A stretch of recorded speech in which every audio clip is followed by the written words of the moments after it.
শীতের সকালে মিঠে রোদে দাঁড়িয়ে এরকম একটা প্লেট যদি হাতের সামনে চলে আসে কতই না ভালো হয়, তাই না? তবে দেখতে অনেকখানি আয়োজন মনে হলেও সামান্য কিছু এফোর্ট দিলেই কিন্তু এত সুন্দর সহজ একটা পিঠের থালি তোমরা বাড়িতে খুব সহজেই তৈরি করে নিতে পারবে।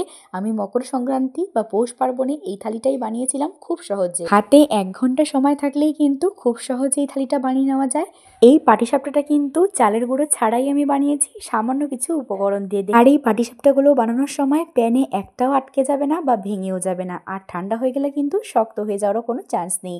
খুব সহজেই পাটিসাপটাটা কীভাবে বানাবে তার ডিটেলস রেসিপি অলরেডি আমি চ্যানেলে আপলোড করে দিয়েছি, চাইলে তোমরা চেক আউট করতে পারো। এই ভিডিওতে আমি সেই ক্লিপসগুলো অ্যাড করে ভিডিওটা আর বড় করলাম না। চলো তাহলে একদম ক্ষীর পায়েস কীভাবে ঝটপট বানাবে সেই ভিডিওতে ঝুঁকে পড়ি। প্রথমে আমি এখানে 1 লিটার মতো দুধ নিয়েছি। 1 লিটার দুধকে খুব ভালো মতো জাল করে তার মধ্যে অ্যাড করে দেব 1 মুঠো মতো গোবিন্দভোগ চাল।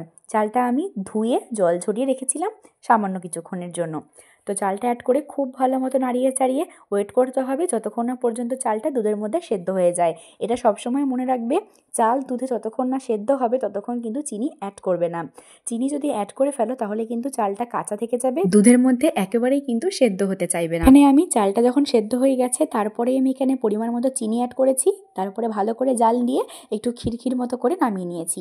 আর সরা পিঠের ডিটেলস রেসিপিও কিন্তু চ্যানেলে অলরেডি দেওয়া আছে, খুব সহজে ঘরের কাছে থাকা উপকরণ দিয়ে কীভাবে সরা পিঠে বানাবে তার ডিটেলস রেসিপি চ্যানেল থেকে তোমরা চেক আউট করে নিতে পারো। তাই এখানে আমি অল্প কিছু ক্লিপস অ্যাড করে দিলাম।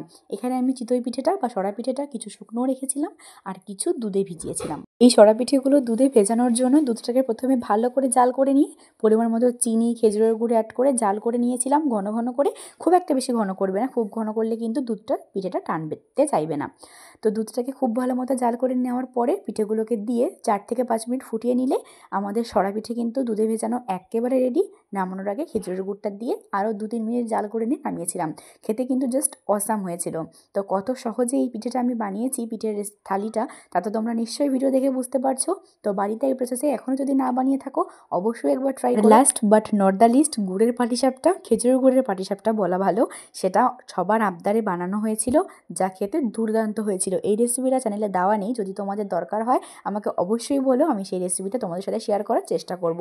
এই পিঠেটাও কিন্তু খুব সহজেই হয়ে যায়। এবার আমি এক এক করে থালিটাকে সাজিয়ে নিয়েছি, দেখে তো কত সুন্দর লাগছে, আর পিঠেগুলো খেতে সত্যি বলছি দুর্দান্ত হয়েছিল। এটা আমি পরের দিনের ভিডিও শ্যুট করেছি, আর খেতে কিন্তু পিঠেগুলো বাসি হয়ে যাওয়ার পরে আরও দ্বিগুণ হয়ে গেছিলো স্বাদটা। যাদের এখনও বানানো হয়নি, সামান্য কিছু এফোর্ট দিয়ে এই পিঠেগুলো বাড়িতে খুব সহজেই বানিয়ে নিতে পারবে, সেই ভিডিওটাও শেয়ার করে দিলাম। যদি ভিডিওটা ভালো লেগে থাকে অনেক বেশি বেশি করে লাইক আর শেয়ার করো, আর সাবস্ক্রাইব করে পাশে থেকো। বারবারই দেখাচ্ছি কারণ পিঠেগুলো দুর্দান্ত হয়েছিল, নিজে বানিয়েছি বলে বলছি না, পিঠেগুলো সত্যি দুর্দান্ত হয়েছিল খেতে। আজকের ভিডিও এই পর্যন্তই, দেখা হচ্ছে নতুন পর্বে। বাই।